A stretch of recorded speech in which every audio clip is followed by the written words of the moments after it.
আগামী 22শে জানুয়ারি অযোধ্যার ভব্য অনুষ্ঠানের মাধ্যমে আয়োজিত হবে ভগবান রামচন্দ্রের প্রাণ প্রতিষ্ঠা কার্যক্রম। বিশ্ব হিন্দু পরিষদ দক্ষিণ পূর্ব প্রান্তের উদ্যোগে রবিবার শিলচরে আয়োজিত এক সাংবাদিক সম্মেলনের মাধ্যমে জানানো হয়, আগামী 22শে জানুয়ারি অযোধ্যায় ভগবান রামচন্দ্রের প্রাণ প্রতিষ্ঠা কার্যক্রমের আয়োজন করা হয়েছে। এদিন 4,550 সন্ত প্রমুখ এবং 7,500 বিশিষ্ট ব্যক্তিবর্গের উপস্থিতিতে দেশের প্রধানমন্ত্রী নরেন্দ্র মোদী এবং আরএসএসের শঙ্খ প্রমুখ ভব্য অনুষ্ঠানে অংশগ্রহণ করবেন। অযোধ্যায় আয়োজিত হতে যাওয়া ভগবান রামচন্দ্রের প্রাণ প্রতিষ্ঠা কার্যক্রমকে নিয়ে প্রস্তুতি ইতিমধ্যে প্রায় সম্পূর্ণ হয়ে গেছে। অযোধ্যা থেকে অক্ষত চাল, আমন্ত্রণপত্র এবং অযোধ্যার ভব্য মন্দিরের একটি ছবি বিশ্ব হিন্দু পরিষদ দক্ষিণ পূর্ব প্রান্তের কার্যালয়ে পাঠানো হয়।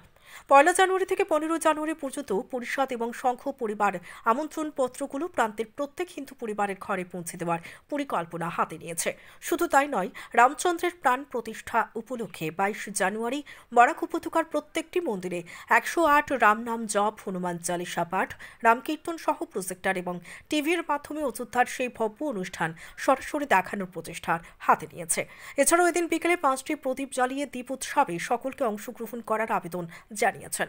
অনুষ্ঠানের পর আগামী 14 ফেব্রুয়ারি সরকার কর্তৃক এক বিশেষ ট্রেন পরিষেবা চালু করবে, যার মাধ্যমে ত্রিপুরা, মণিপুর, মিজোরাম এবং ডিমা হাসাও সহ দেশের বিভিন্ন প্রান্তের মানুষ অযোধ্যায় গিয়ে রাম মন্দির দর্শন করে নিজের জীবন সার্থক করতে পারবেন বলেও এদিন জানিয়েছেন তারা।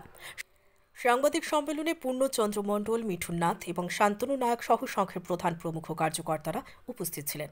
ব্যুরো রিপোর্ট, নিউজ অবিকল। যে 22 তারিখের প্রোগ্রাম যেটা ভব্য প্রোগ্রাম যেটা হচ্ছে অযোধ্যাতে, সেই ব্যাপারে আমাদের প্রান্ত থেকে বিশ্ব হিন্দু পরিষদের সভাপতি হিসাবে আমি যাচ্ছি এবং আমাদের যে কার্যকরী সভাপতি আছে সৌমিত্র বিশ্বাস উনি যাচ্ছেন।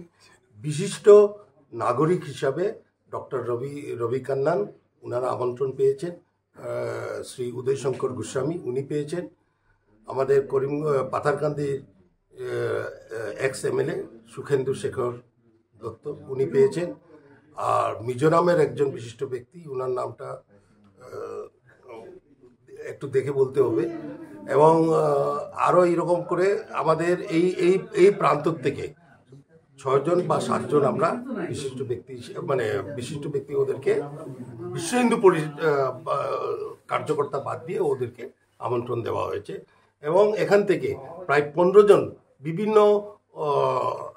বিভিন্ন পন্থ সাধু সন্তদেরকেও আমন্ত্রণ জানানো হয়েছে ইতিমধ্যে। যেমন আমরা আশা রাখছি যে ওরাও যেমনটা এখানে আমাদের শঙ্কর মঠের যে স্বামী বিজ্ঞানন্দজি মহারাজ আছেন, পরে আমাদের বিষ্ণুপ্রিয় সমাজের যোগেন্দ্র সিনহা মহাশয় আছেন, এবং আরও এইরকম করে কয়েকজন আছে, ওদেরও আমন্ত্রণপত্র এসে গেছে।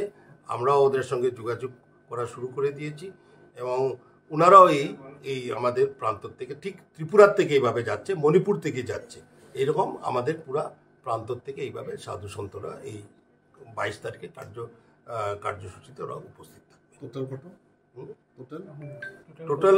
টোটাল সমস্ত এই যেটা পূর্ণতা বলে সমস্ত ভারতবর্ষে 4,500 সাধু সন্তদেরকে এটাতে আমন্ত্রণ জানানো হয়েছে বা জানানো হচ্ছে, এবং সাধু সন্ত বাদ দিয়ে আরও 3,000 লোকদেরকে সেখানে আমন্ত্রণ করা হচ্ছে, যে বিভিন্ন ফিল্ডে যারা বিশিষ্ট ব্যক্তিরা আছে ওদের মধ্যে। আর আমাদের বিশ্ব হিন্দু পরিষদে সমস্ত ভারতবর্ষে 100 জন কার্যকর্তাদেরকে আমন্ত্রণ করা হয়েছে।